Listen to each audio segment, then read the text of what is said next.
What if I told you a computer has absolutely no idea what the word king or queen actually means, but it can perfectly calculate the mathematical difference between them?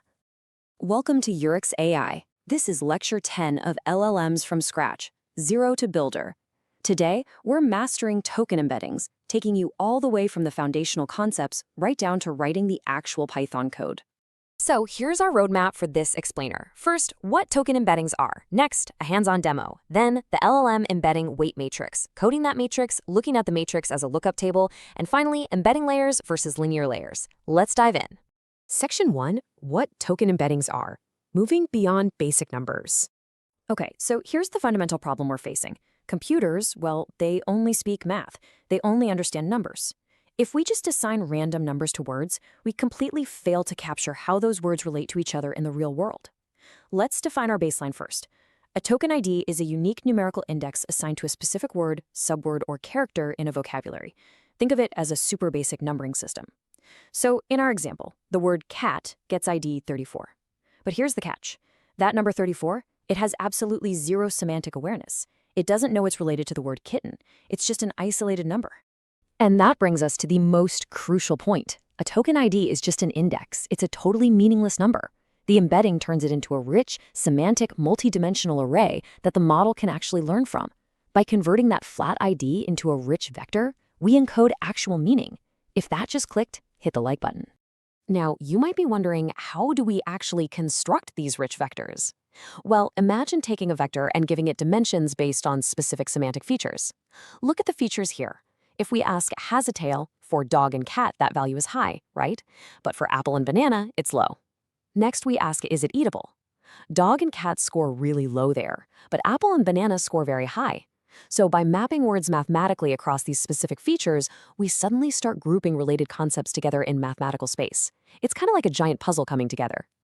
Section 2, Hands-on Token Embeddings Demo, Proving the Math of Semantics.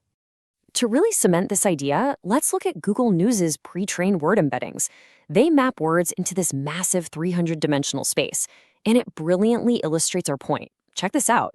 If we take the mathematical vector for king, subtract the vector for man to basically strip away the masculine features, and then add the vector for woman to inject feminine features, the resulting vector matches queen with a 71% probability. There's literally no magic here. The vectors aren't just random numbers. They actually hold the deep definitions and relationships of the words. So, I want you to actively think about this for a second. Why do you think king and queen end up close together in embedding space? Pause this explainer right now and drop your answer in the comments below. Seriously, think about those underlying features we just talked about. To push this concept even further, let's look at the literal mathematical distance between these vectors. The magnitude of the difference between the vector for man and the vector for woman is just 1.73, pretty close. But the distance between completely unrelated words, like say semiconductor and earthworm, is a massive 5.67. So what does this tell us? The magnitude of the difference directly indicates semantic closeness. It's absolutely beautiful how that works. All right, section 3, LLM embedding weight matrix. How large language models actually scale this up. Pre-trained datasets are awesome for demos, sure, but modern LLMs actually build their own matrices completely from scratch. And this brings us to the weight matrix. By definition, a weight matrix is a massive grid of numbers initialized randomly and optimized via backpropagation during neural network training. What this means in plain English is that the LLM starts off completely blank. It doesn't know what a cat is or a king. It learns these vector meanings dynamically as it trains on huge datasets, constantly adjusting those random numbers until they accurately reflect real semantic relationships. To put that into perspective, let's look at the exact architecture for GPT-2. Its vocabulary size is 50,257 tokens, those are your rows, and its vector dimension is 768 features, those are your columns. This means for every single one of those 50,000 plus tokens, the model is tuning a 768-dimensional vector. That results in millions of tunable parameters solely dedicated to understanding what words actually mean.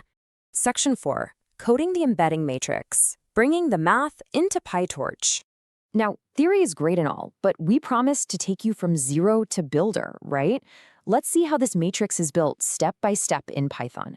Step 1, we set our vocabulary size. Let's keep it super simple with just 6 words. Step 2, we set our vector dimension to 3 features. Step 3, we initialize this in PyTorch using torch.nn.embedding 6,3. Boom. That single line of code populates a small 6x3 matrix with random starting weights. You've literally just created your first embedding layer. Okay, now we want to feed some actual text into it. Let's say we have a sentence represented by the token IDs 2, 3, 5, and 1. We wrap that in a PyTorch tensor, just like this. Input IDs equals torch.tensor of 2, 3, 5, and 1. Now we can take this small batch of tensor input IDs and feed them directly into our brand new embedding layer to extract their rich vectors. Section 5, the matrix as lookup table, simplifying the retrieval process. When we pass these IDs into PyTorch, it might look like a complex black box, but let's demystify it. Think of the embedding matrix exactly like an old-school library card catalog. The token ID is just the physical box number, let's say box number 3.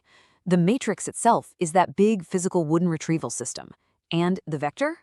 That is the massive file of rich, detailed information stored inside that specific box. So mapping this analogy back to our code, here is the lookup process in action. Step 1, you input token ID 3. Step 2, because Python is 0 indexed, the matrix instantly drops down and locates row 4. Step 3, it outputs and retrieves the 3D vectors sitting on that row. And that's it. There is no massive computational math happening during this step. It is quite literally just grabbing a file from a drawer based on its index number. Section 6, embedding vs linear layer. Why not just use a standard neural net layer? Now, this is the technical elephant in the room for you coders out there. Why don't we just use a standard linear layer? Well, the answer is purely computational efficiency. Torch.nn.embedding is a fast, efficient, direct row lookup. It just grabs the vector. Torch.nn.linear, on the other hand, requires one-hot encoded vectors. These are massive arrays made almost entirely of zeros with just a single 1. This forces the computer to do massive amounts of useless zero multiplications. I mean, when you're scaling up to 50,000 words like GPT-2, those zero multiplications would absolutely crush your hardware. The embedding layer neatly bypasses that entirely. All right, let's recap the amazing journey we just took, peeling back the layers of text. We learned that token IDs are just meaningless indexes. We discovered that by converting them into vectors, we capture rich semantic meaning and mathematical relationships. We saw that weight matrices start totally random, but learn perfectly via backpropagation. And finally, we realized that the PyTorch nn.embedding layer is ultimately just a wonderfully efficient lookup table. You now have the underlying concepts and the actual code to build token embeddings yourself. So I'll leave you with this. What semantic mysteries will your models uncover when you train them from scratch? Like, share, subscribe to Yurix AI for a new lecture every day. Hit the bell.